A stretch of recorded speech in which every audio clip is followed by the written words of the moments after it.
आज का अपना टॉपिक रहेगा नॉर्मल परपेरियम कि नॉर्मल परपेरियम क्या होता है और इसका टाइम क्या होता है और कितने टाइप का होता है, ये क्लासिफिकेशन इसका क्या रहेगा। और अपने बात करेंगे कि इसके अंदर जो ऑर्गन है उनका इन्वोल्यूशन होगा वो किस प्रकार होगा।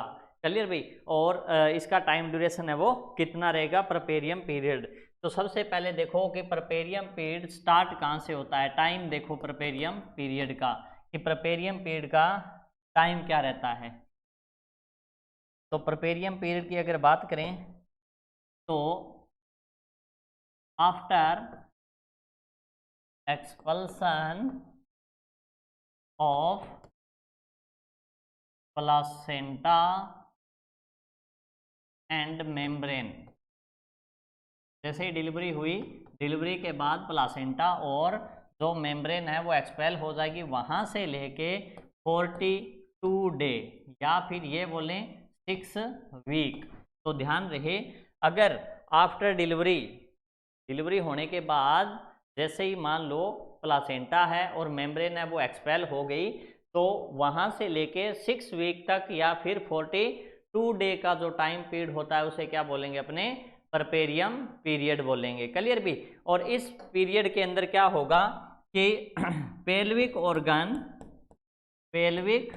Organ revert back into pre-pregnant stage, into pre-pregnant stage। तो ध्यान रहे परपेरियम पीरियड के अंदर क्या होगा कि जैसे मान लो अगर बात करें अपने कि जैसे ही प्रेगनेंसी कंसीव हुई उस टाइम आपको पता है यूट्रस की भी हाइट बढ़ रही है, वेजाइना का जो साइज शेप है वो भी चेंज हो रहा है, वेजाइना के अंदर भी काफ़ी प्रकार के साइन आ रहे हैं, सर्विक्स के अंदर भी चेंजेस आ रहे हैं। तो ये पेल्विक ऑर्गन है वो वापस क्या हो जाएंगे, प्री प्रेग्नेंट स्टेज के अंदर चले जाते हैं। कौन से पीरियड में, परपेरियम पीरियड के अंदर। ठीक है भाई। तो ये ऑर्गन जैसे ही मोस्टली पेल्विक ऑर्गन जाएंगे, ठीक है भाई, यूट्रस है, सर्विक्स है, वेजाइना है, ठीक है भाई। तो ये कह रहा है कि जो पेल्विक ऑर्गन है वापस प्री प्रेग्नेंट स्टेज में जाते हैं। इस टर्म को क्या बोलेंगे, तो इसे बोलते हैं इनवोल्यूशन। क्या बोलेंगे, इनवोल्यूशन, इनवोल्यूशन। ठीक है भाई, कि रिप्रोडक्टिव ऑर्गन है वापस प्री प्रेग्नेंट स्टेज के अंदर चले जाते हैं। इस टर्म को अपने क्या बोलेंगे, इनवोल्यूशन। अगर ऑर्गन का इनवोल्यूशन नहीं हुआ या फिर वो प्री प्रेग्नेंट स्टेज के अंदर नहीं जा रहा तो उसे क्या बोल देंगे, सब इनवोल्यूशन। सब इनवोल्यूशन बोलते हैं। क्या बोलेंगे, सब इनवोल्यूशन। तो ध्यान रहे, एक तो अपने को ये ध्यान रखना है परपेरियम पीरियड क्या होता है, कितने टाइम का होता है। उसके बाद अपने बात करेंगे कि इनवोल्यूशन क्या होता है और सब इनवोल्यूशन क्या होता है। तो इनवोल्यूशन का मतलब कि रिप्रोडक्टिव ऑर्गन है वो वापस प्री प्रेग्नेंट स्टेज में चले गए। अगर कोई ऑर्गन प्री प्रेग्नेंट स्टेज में नहीं जा रहा तो उसे क्या बोल देंगे, सब इनवोल्यूशन।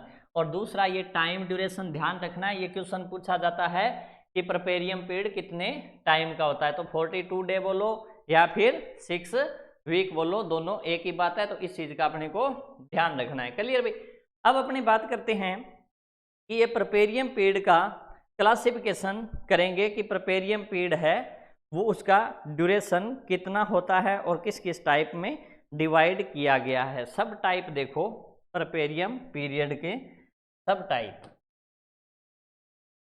सब टाइप ऑफ परपेरियम पीरियड। तो परपेरियम पीरियड के सब टाइप में अगर बात करें तो ये 3 टाइप में होता है। एक तो होता है इमीडिएट, दूसरा होता है रिमोट, दूसरा क्या रहेगा, रिमोट, और तीसरा रहेगा लेट परपेरियम, तीसरा कौन सा रहेगा। या फिर ऐसे बोल देते हैं इसको, रिमोट को ऐसे न लिखे, अपने इस प्रकार लिख देते हैं इमीडिएट, दूसरा क्या हो जाएगा अर्ली, दूसरा क्या हो जाएगा अर्ली, और तीसरा हो जाएगा रिमोट। इस प्रकार लिख देते हैं ताकि आसानी रहेगी, रिमोट। ठीक है अभी। तो अब देखो इमीडिएट परपेरियम पीरियड कौन सा रहेगा। तो इमीडिएट परपेरियम पीरियड होता है विदिन 24 आवर्स, पहले 24 घंटे के अंदर या फिर ये बोलें परपेरियम, जैसे ही मान लो प्लासेंटा एक्सपेल हो गई उसके बाद जो पहले 24 घंटे होते हैं उस टाइम को क्या बोलेंगे अपने इमीडिएट परपेरियम पीरियड बोलेंगे। क्लियर भी। उसके बाद है अर्ली। अर्ली परपेरियम पीरियड होता है 24 आवर्स से लेकर 7 डे तक, मतलब फर्स्ट वीक होता है ना भाई, तब तक का ड्यूरेशन क्या रहेगा अर्ली परपेरियम पीरियड की 24 घंटे से लेके 7 दिन तक। अब बात करते हैं रिमोट परपेरियम पीरियड। तो रिमोट परपेरियम पीरियड है वो अपना रहेगा 7 डे टू 6 वीक या फिर 42 डे। तो ये भी अपने को ध्यान रखना है कि इमीडिएट परपेरियम पीरियड में कितना टाइम होता है, रिमोट अर्ली परपेरियम पीरियड में कितना टाइम होगा और रिमोट परपेरियम पीरियड के अंदर कितना टाइम रहेगा, ये भी बात अपने को ध्यान में रखनी है। अब उसके बाद अगर आगे बात करें कि इस टाइम पीरियड के अंदर क्या कुछ होता है कि रिप्रोडक्टिव ऑर्गन है वो वापस क्या जाएंगे प्री प्रेग्नेंट स्टेज में जाएंगे, जिसे क्या बोलते हैं इन्वोल्यूशन। तो सबसे पहले बात करते हैं इन्वोल्यूशन ऑफ यूट्रस कि यूट्रस का इन्वोल्यूशन किस प्रकार होता है, कि यूट्रस वापस प्री प्रेग्नेंट स्टेज के अंदर किस प्रकार जाएगा। क्योंकि आपको पता है कि जैसे ही प्रेगनेंसी कंसीव होती है, प्रेगनेंसी कंसीव होती है तो 12 वीक के बाद, आफ्टर 12 वीक यूट्रस है वो किसका ऑर्गन रह जाता है पेरिटोनियल। यूट्रस कहाँ आ जाएगा अभी पेल्विक कैविटी से बाहर आ जाता है। ठीक है अभी क्या हो जाएगा आउट ऑफ पेल्विक कैविटी। क्योंकि नॉर्मली अगर बात करें अपने कि यूट्रस किसका ऑर्गन है तो यूट्रस पेल्विक कैविटी का ऑर्गन है। लेकिन अगर बात करें कि प्रेगनेंसी जैसे ही कंसीव हो जाती है तो 12 वीक के ऊपर जो फंडल हाइट है वो कहाँ आ जाएगी सिम्फाइसिस प्यूबिस के ऊपर आ जाएगी। तो 12 वीक के बाद क्या होगा यूट्रस है वो कहाँ किसका ऑर्गन बन जाएगा पेरिटोनियल ऑर्गन बन जाएगा या फिर अब्डोमन ऑर्गन बन जाता है।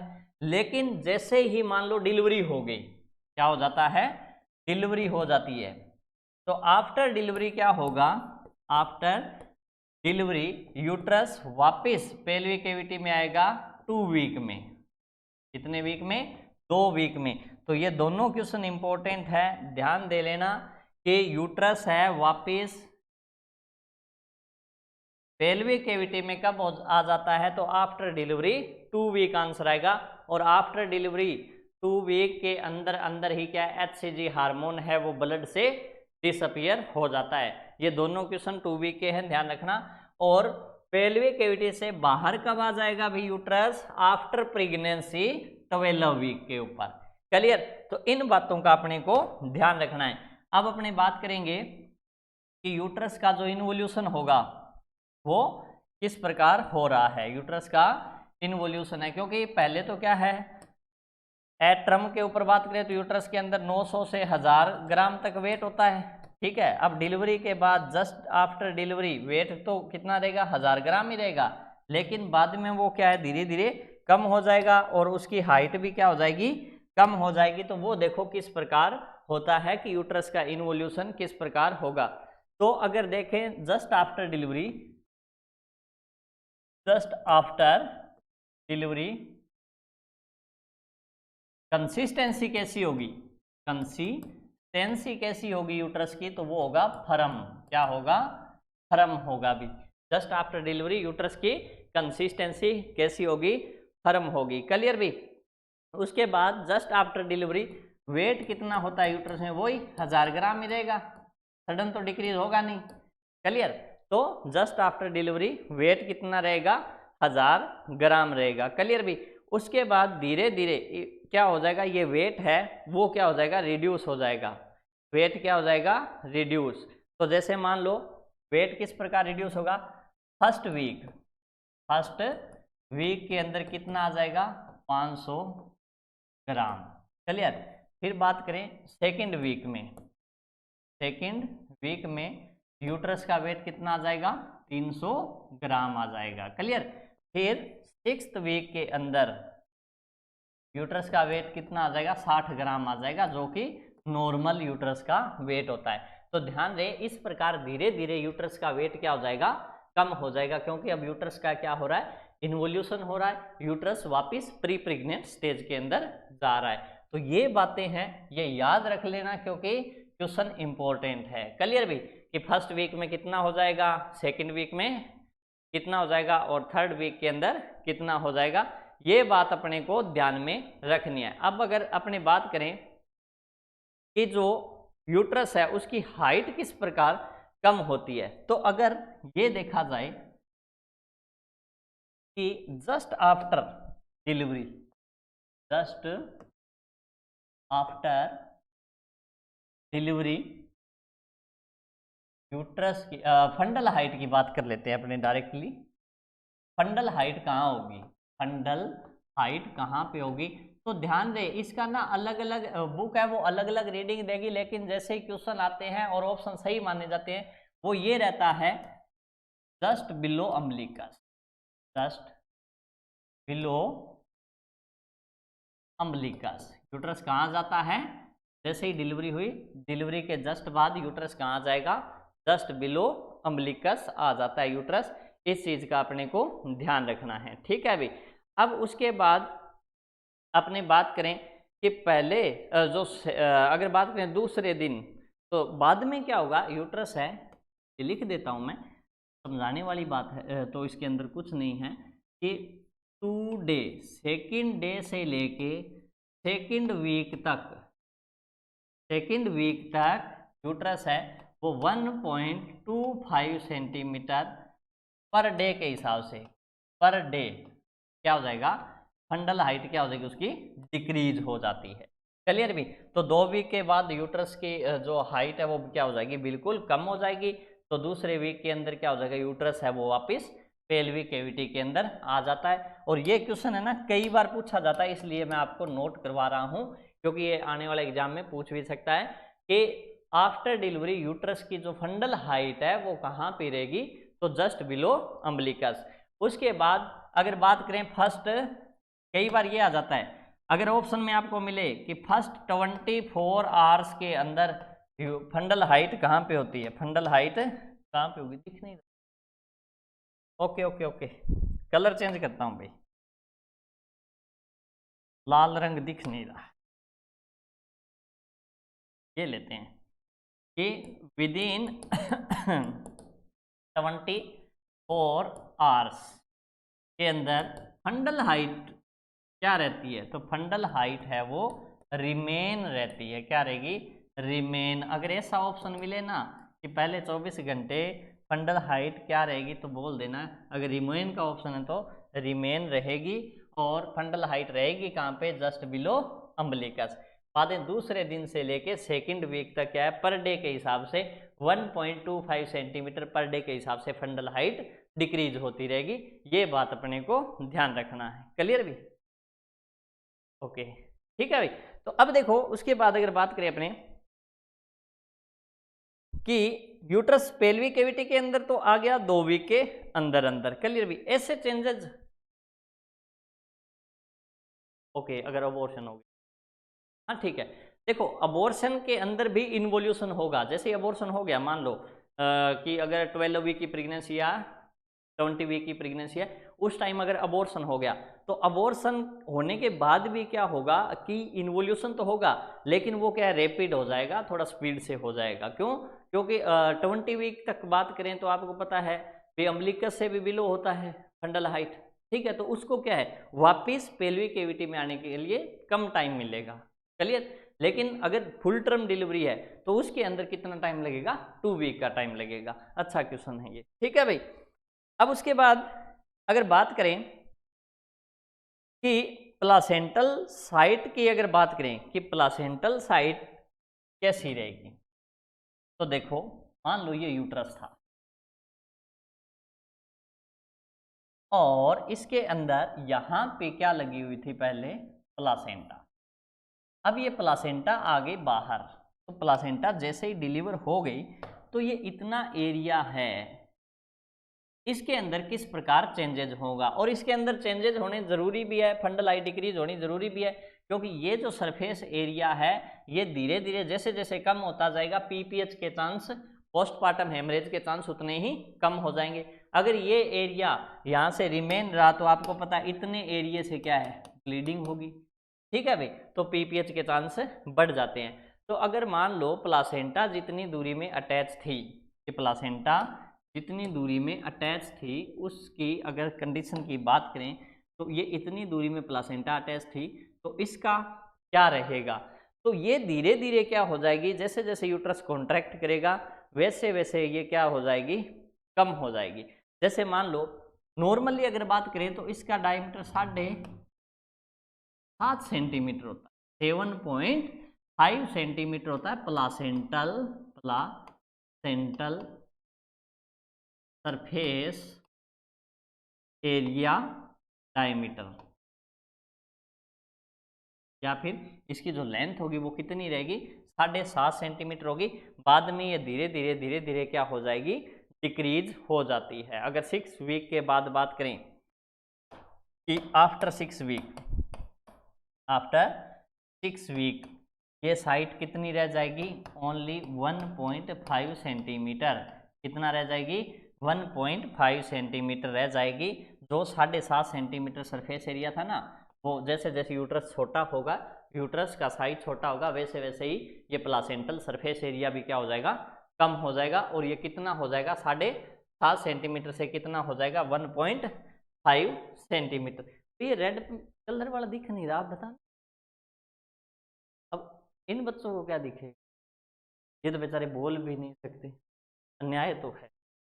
कोई बात नहीं भाई, ये 7.5 सेंटीमीटर लिखा हुआ है मेरा, ठीक है। अब देखो उसके बाद अगर बात करें कि ये जो 1.5 सेंटीमीटर का ये सकार परमानेंट रह जाता है, सकार क्या रह जाएगा, परमानेंट रह जाता है भी यूट्रस के अंदर।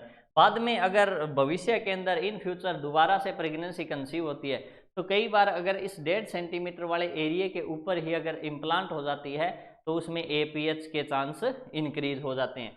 तो ध्यान रहे 6 वीक के बाद कितना हो जाएगा प्लासेंटल सरफेस एरिया, 1.5 सेंटीमीटर, और 1.5 सेंटीमीटर क्या रहेगा, रिमेन रहेगा भी, ठीक है, और ये परमानेंट सकार बन जाता है। इस बात का अपने को ध्यान रखना है थोड़ा, क्लियर। उसके बाद अगर अपने बात करें कि इसके अंदर जो प्रेगनेंसी टाइम में तो क्या थी, एंडोमेट्रियम की बात कर लेते हैं कि एंडोमेट्रियम का रीजनरेशन किस प्रकार होगा, एंडोमेट्रियम रीजनरेशन इस प्रकार होगा, क्योंकि आपको पता है ड्यूरिंग प्रेगनेंसी टाइम में तो यूट्रस की जो एंडोमेट्रियम थी वो किस में कन्वर्ट हो गई थी, डेसिड्यूआ में। किस में कन्वर्ट हो गई थी, डेसिड्यूआ में, क्लियर भी, ये सारी क्या थी, डेसिड्यूआ। अब मान लो अब डिलीवरी हो गई, अब क्या हो गई, डिलीवरी हो गई। डिलीवरी होगी तो जो एंडोमेट्रियम की बेसिक लेयर होती है, लेमिना प्रोप्रिया होती है, वो क्या करेगी, इस एंडोमेट्रियम का रीजनरेशन करवाएगी। तो अब ये देखना है कि ये रीजनरेशन कब स्टार्ट होगा। तो ध्यान रहे एंडोमेट्रियम का रीजनरेशन स्टार्ट कहाँ से होता है, ठीक है भाई, और कंप्लीट कब हो जाता है, और प्लासेंटल साइट के ऊपर, प्लासेंटल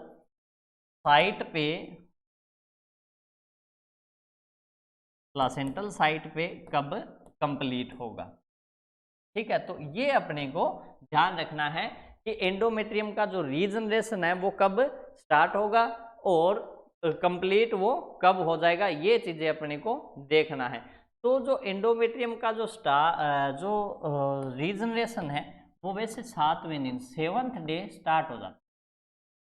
7th डे क्या हो जाएगा, स्टार्ट हो जाएगा कि इसके अंदर यूट्रस के अंदर जो लेमिना प्रोप्रिया है, एंडोमेट्रियल ग्लैंड है, यूट्राइन ग्लैंड है, वो क्या करेगी, सिक्रेशन को इंक्रीज करेगी, क्लियर। तो सिक्रेशन को इंक्रीज करने के बाद ये पूरी की पूरी एंडोमेट्रियम क्या हो जाती है, रीजनरेट होना स्टार्ट हो जाती है।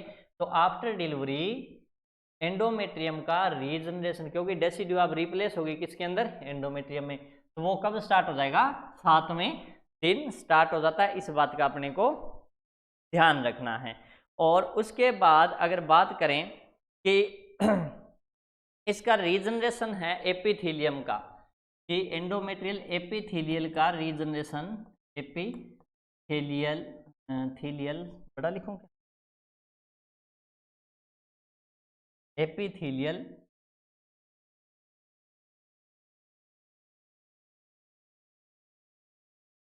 एपिथेलियल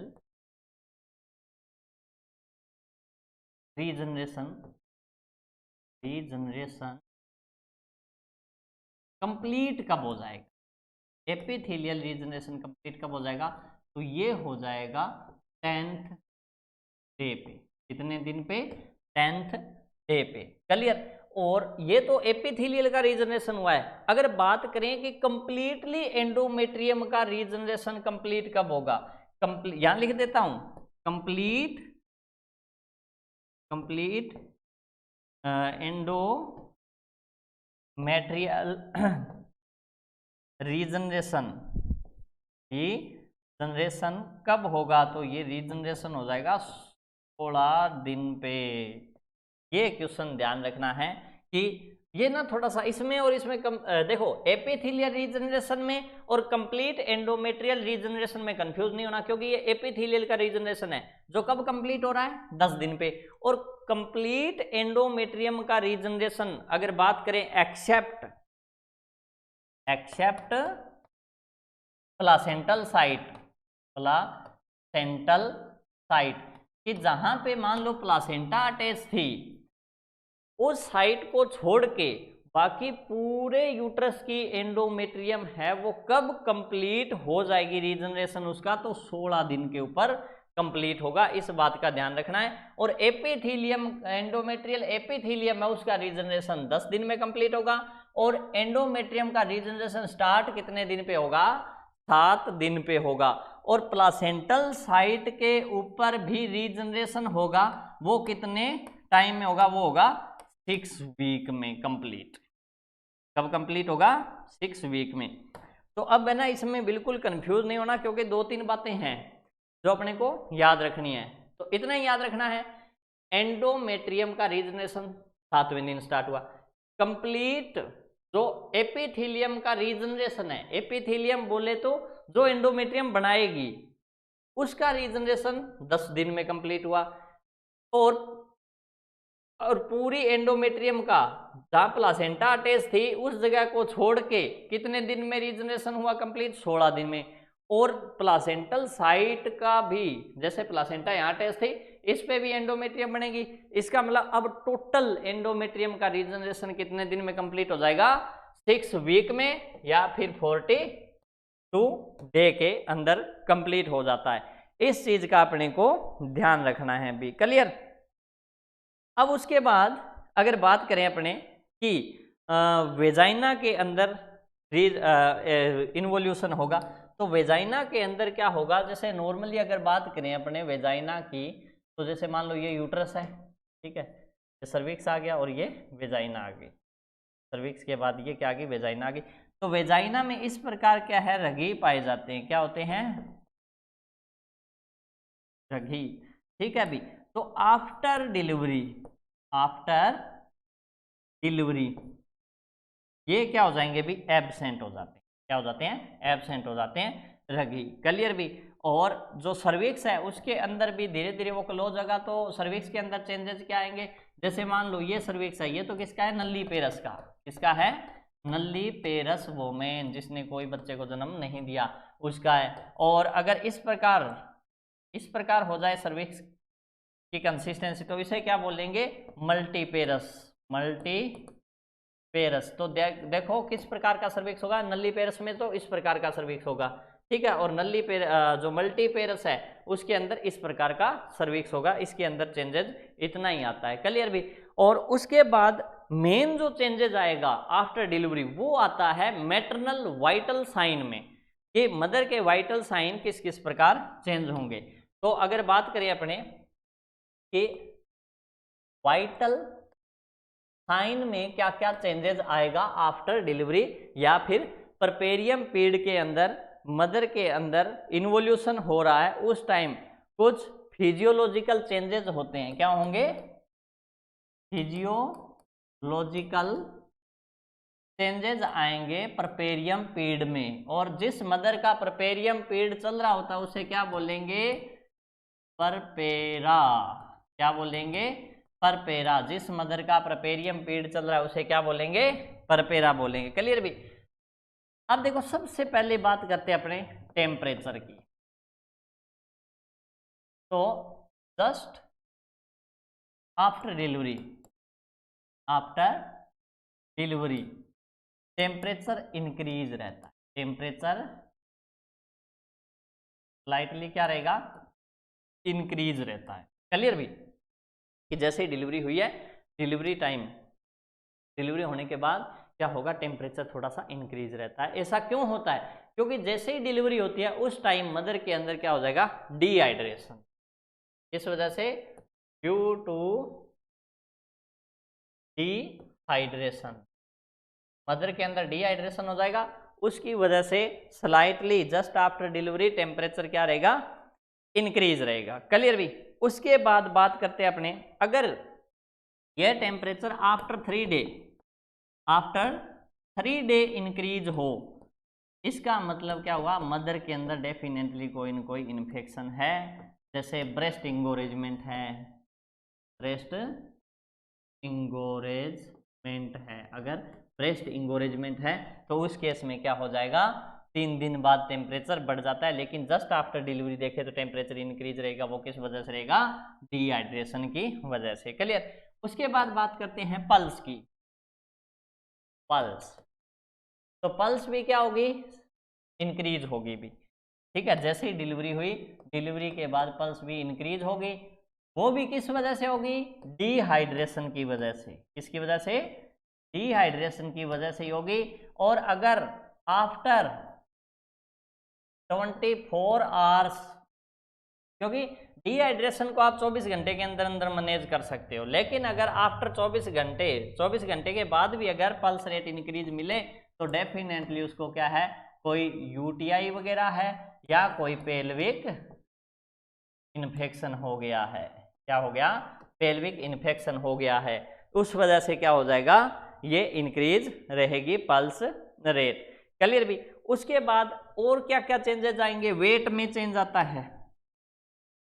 वेट में ये वाला मार्कर भी कम दिख रहा है, ये देखते। तो वेट में क्या क्या चेंजेस आएंगे? ये ठीक है, वेट आपको पता है डिक्रीज होगा। और वेट डिक्रीज होने का फिनोमिना क्या रहेगा? कि डिलीवरी टाइम, जैसे कि प्रीवियस लेक्चर के अंदर मैंने आपको बता रखा है कि 9 से 11 किलो वेट बढ़ता है। क्लियर भी? अगर डिलीवरी टाइम, जैसे प्रेगनेंसी टाइम जितना वेट बढ़ा है ना, उसके अकॉर्डिंग वेट क्या होगा? धीरे धीरे डाउन होगा। ऐसे नहीं है कि सडन डाउन हो जाए, ऐसा पॉसिबल नहीं है। क्लियर भी?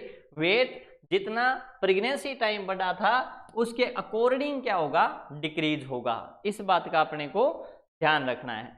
उसके बाद अगर बात करें कि लगभग कितना होगा, तो लगभग 2 किलो पर डे के हिसाब से क्या हो जाएगा? वेट डिक्रीज हो जाता है, क्योंकि डायूरेटिक वगैरह से भी हो सकता है, और पहले ही जैसे मान लो मदर के अंदर डिलीवरी टाइम डिहाइड्रेशन वगैरह हुआ है, उसकी वजह से भी हो सकता है। ठीक है अभी। अब उसके बाद अगर बात करें अपने ब्लड वॉल्यूम की, ब्लड वॉल्यूम, तो ब्लड वॉल्यूम भी क्या हो जाएगी? क्योंकि प्रेगनेंसी टाइम ब्लड वॉल्यूम बढ़ी है, वो भी अब क्या हो जाएगी? धीरे धीरे डिक्रीज हो जाती है। वो भी क्या हो जाएगी? डिक्रीज हो जाएगी। उसके बाद अगर बात करें नॉर्मल कब आ जाएगी? कि डिक्रीज होने का मतलब ये नहीं है कि टोटली डिक्रीज हो गई, क्योंकि प्रेगनेंसी टाइम क्या होगा? ब्लड वॉल्यूम इंक्रीज होती है, और जैसे ही pregnancy time blood volume increase होती है,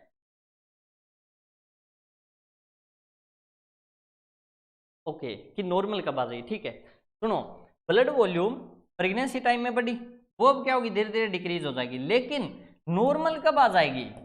नॉर्मल आ जाएगी 2 वीक के अंदर। कि blood volume after delivery blood volume normal कब आ जाएगी? 2 वीक के अंदर आ जाती है। क्लियर भाई? इस बात का भी अपने को ध्यान रखना है। उसके बाद और देखें तो कार्डियक आउटपुट की बात कर लेते हैं। Cardiac output. तो इनिशियली शुरू के अंदर जैसे ही डिलीवरी हुई है, डिलीवरी के बाद कार्डियक आउटपुट है वो इंक्रीज होता है, क्योंकि फ्लूइड वॉल्यूम कम है। फ्लूइड वॉल्यूम क्या हो जाएगी? कम हो जाएगी शुरू के अंदर। ठीक है अभी, तो क्या हो जाएगा? कार्डियक आउटपुट इंक्रीज होगी। ठीक है अभी, लेकिन ये कार्डियक आउटपुट फिर नॉर्मल कब आ जाएगा? नॉर्मल आ जाएगा फर्स्ट वीक में। फर्स्ट वीक में कार्डियक आउटपुट क्या हो जाएगा? नॉर्मल आ जाएगा। उसके बाद और उसके अंदर बात करें वाइटल साइन वगैरह के अंदर, ये तो अपने पल्स वगैरह है, वेट है, टेम्परेचर है, कार्डियक आउटपुट है, ये तो देख लिए। और उसके अंदर क्या मिलेगा? तो एक मिलती है ESR और फाइब्रिनोजन का स्टेटस। तो ESR आप जानते ही हो, मोस्टली डॉक्टर क्या है, पहले जैसे ही हॉस्पिटल के अंदर पेशेंट आता है उसको लगता है कि इन्फेक्शन है, तो डॉक्टर क्या करेंगे? उसका ESR कराएंगे। ESR कभी भी इन्फेक्शन को डिटेक्ट नहीं करेगा। ठीक है भाई, ESR सिर्फ और सिर्फ इन्फ्लामेशन को डिटेक्ट करता है। तो अर्ली स्टेज में जैसे ही मान लो डिलीवरी हुई है, डिलीवरी टाइम आपको पता है यूट्राइन कैविटी के अंदर से प्लासेंटा है वो एक्सपेल हुई है। ठीक है भाई, वहां से रिमूव हुई है, तो वहां पे क्या रहेगी? इन्फ्लामेशन। तो इन्फ्लामेशन की वजह से ESR क्या मिलेगी? उसकी इंक्रीज मिलेगी। क्लियर? और फाइब्रिनोजन लेवल, क्योंकि अब आपको पता है प्लासेंटा बाहर आ गई, अब वहां पे यूट्राइन कैविटी के अंदर क्या है? क्लोटिंग वगैरह होनी है।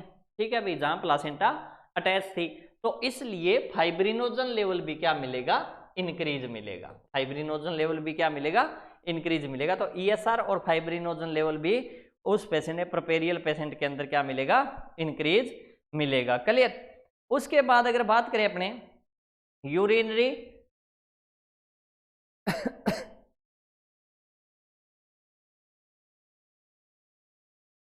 अब देखो, अगर बात करें अपने यूरिनरी ट्रैक की, यूरिनरी ट्रैक की, यूरिनरी ट्रैक का क्या स्टेटस रहेगा?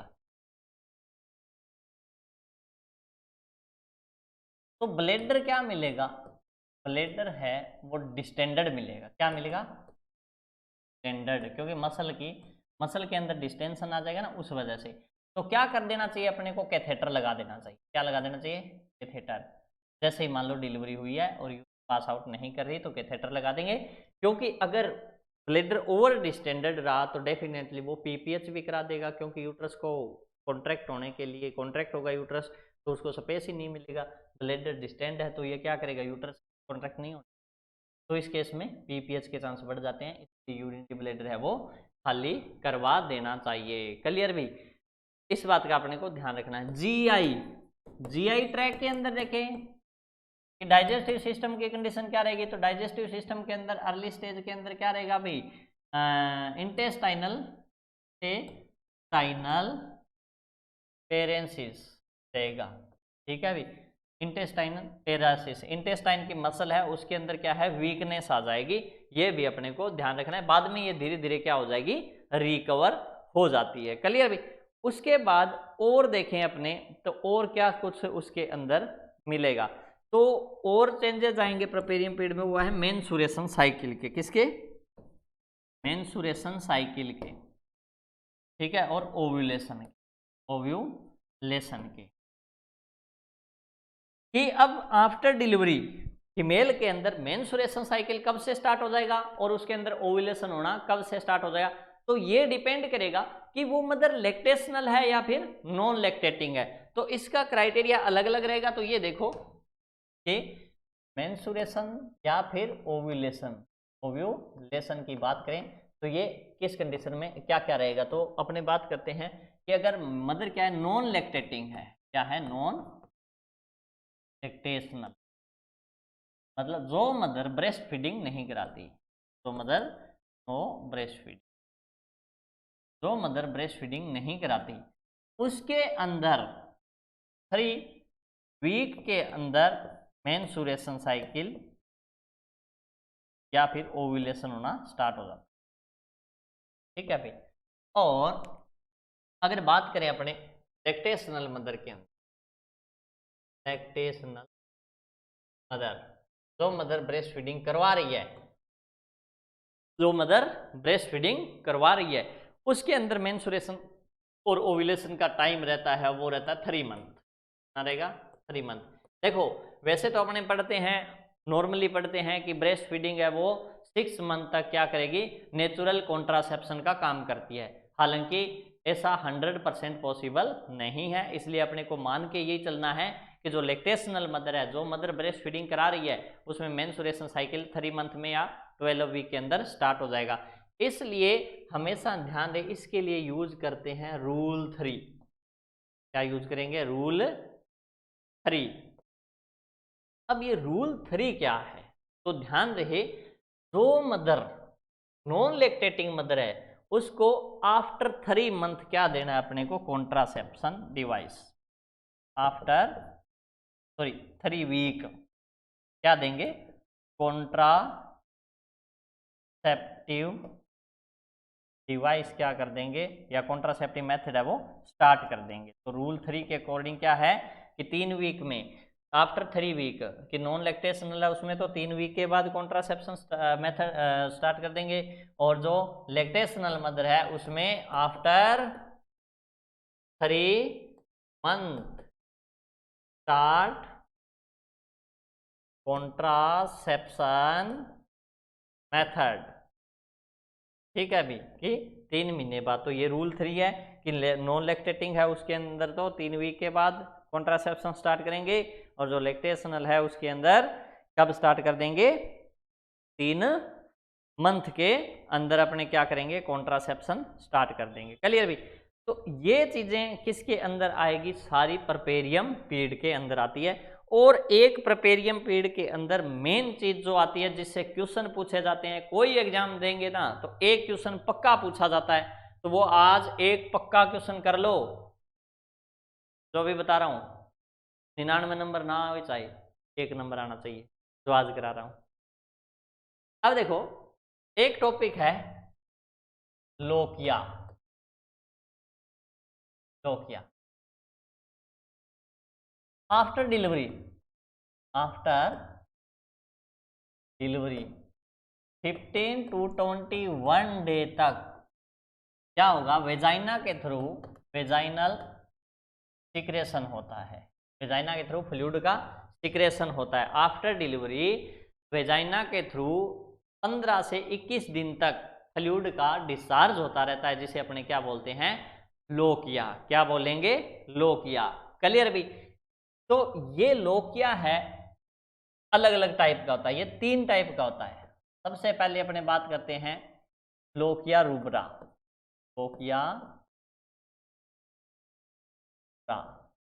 क्लियर भी? दूसरे की बात करेंगे अपने लोकिया रूब्रा। रेड कलर से लिखूं क्या? अच्छा रहेगा, रेड कलर का होता है, याद भी रहेगा। तो डार्क कर लेंगे।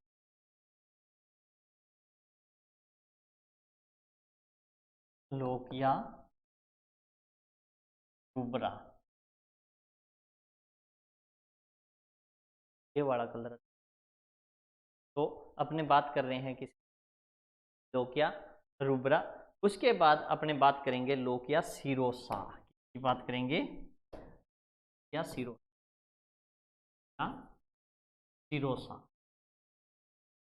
चलिए उसके बाद अपने बात करेंगे लोकिया एल्बा। क्या कौन सा होता है? Lochia Elba. ठीक है भाई? अब देखो ये रिलीज का टाइम पूछेगा तो वो अपने को ध्यान रखना है, ये होता है 1 से 4 दिन। कितने दिन? 1 से 4। ये रहेगा वो 5 से 9 दिन तक रहेगा। कितने दिन? 5 से 9 दिन। ये रहता है 10 से 15 दिन भी रह सकता है और 21 दिन तक भी रह सकता है, ये अपने को ध्यान रखना है। क्लियर भी? अब अपने को ये देखना है कि इसका कलर क्या होता है। तो लोकिया जो रूब्रा है इसका रहेगा रेड कलर, रेड। इसका रहेगा येलो, येलोविश कलर। इसका रहेगा व्हाइट, एल्बा का मतलब वैसे ही व्हाइट। तो अपने से क्वेश्चन एक तो इससे पूछ सकता है कि लोकिया रूब्रा किस कलर का होता है, तो अपने बता देंगे भी रेड कलर का है। या लोकिया सिरोसा का कलर कैसा है, एक तो दे सकता है क्वेश्चन अपने को कलर से, इन तीनों के अंदर कलर कौन कौन सा होता है, ठीक है भाई। एक क्वेश्चन ये पूछ सकता है कि लोकिया सिरोसा कितने दिन रिलीज होता है, तो 5 से 9 दिन।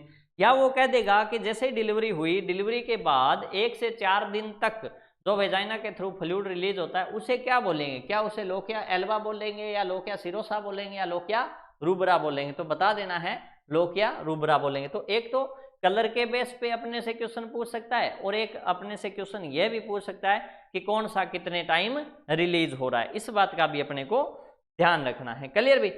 अब ऐसा क्यों होता है कि ये जो अलग अलग कलर का क्यों आता है, तो ध्यान रहे इसके अंदर तो क्या होगा, रेड ब्लड सेल वगैरह और ये आरबीसी वगैरह होगी ना, आरबीसी वगैरह लेनुगो वगैरह, इस वजह से होता है। इसमें क्या है, जैसे डब्ल्यूबीसी है, एपिथेलियल सेल है, ठीक है भाई, इस वजह से होता है। और सेम कंडीशन इसकी वाइट की होती है, क्योंकि इसमें भी डब्ल्यूबीसी है, एपिथेलियम सेल होती है और ग्रो करती है, तो इस वजह से इसका कलर वाइट होता है। इसकी ज़्यादा वो नहीं है। लेकिन ये कितना रिलीज होगा, कम से कम 250 ml तक, ये होता है 150 ml तक, ये होता है 50 ml तक रिलीज। क्वांटिटी से वैसे क्वेश्चन नहीं पूछा जाएगा, दिख रहा है भाई इसमें, आप बता दिया करो मेरे को जब भी कलर चेंज करना हो, क्योंकि मैं तो कर लेता हूँ, लेकिन दिक्कत तो आप लोगों को आती ना। क्लियर भी। तो इस चीज का अपने को ध्यान रखना है, और इससे एक क्वेश्चन पूछा ही पूछा जाएगा। अब बात ये करनी है कि किस वजह से लोकिया ज्यादा सीक्रेट हो सकता है और किस वजह से लोकिया का कम सीक्रेशन होता है। तो ये जो इंडेक्स बताई है ना मैंने, 1 नंबर पक्का आएगा इसमें, ठीक है भाई। अब देखो कि लोकिया है वो एक्सेसिव रिलीज किस में होगा, एक्सेसिव रिलीज किस में होगा, तो एक्सेसिव रिलीज होगा वो जैसे मान लो ट्विन प्रेगनेंसी है, या फिर पॉलीहाइड्रोम्यून है, पॉलीहाइड्रोएमनियोन है, या मान लो कोई इन्फेक्शन क्या हो गया हो, इन्फेक्शन हो गया, इस केस के अंदर क्या रहेगा, लोकिया ज्यादा रिलीज होगा। लेकिन अगर मान लो IUGR है या फिर प्रीमेच्योर है, या फिर अगर बात करें अपने ओलिगोहाइड्रोम्यून है, हाइड्रोम्यून है, इस केस के अंदर लोकिया क्या है, लेस या फिर स्केंटी अमाउंट में रिलीज होगा, कम रिलीज होगा। एक कई बार क्या होता है, जैसे यूट्रस ये है मान लो, है ना भाई, तो यूट्रस के अंदर यहाँ पे क्या है, किसी वजह से क्लोजिंग होने की वजह से ये लोकिया फ्लूइड है वो अंदर ही रह लेता है, बाहर आता ही नहीं है, ये क्या रहेगा, अंदर ही रह जाता है। तो अगर लोकिया यूट्रस के अंदर ही स्टे कर जाए तो इसे बोलते हैं लोकिया मैट्रा। क्या बोलेंगे, लोकिया मैट्रा, ठीक है भाई। अगर लोकिया है वो अंदर ही रह जाए तो उसे क्या बोलेंगे, अपने लोकिया मैट्रा बोलेंगे। तो इतनी चीजें अपने को समझ में आनी चाहिए और ये बहुत ही जरूरी है। अब देखो ये तो आ गया नॉर्मल परपेरियम पीड, जिसके अंदर अपने सारी चीजें लगभग कर ली है। नॉर्मल परपेरियम पीड की अगर बात करें तो ये सारी चीजें मैंने आपको अभी बताई है, इन चीजों का अपने को ध्यान भी रखना है।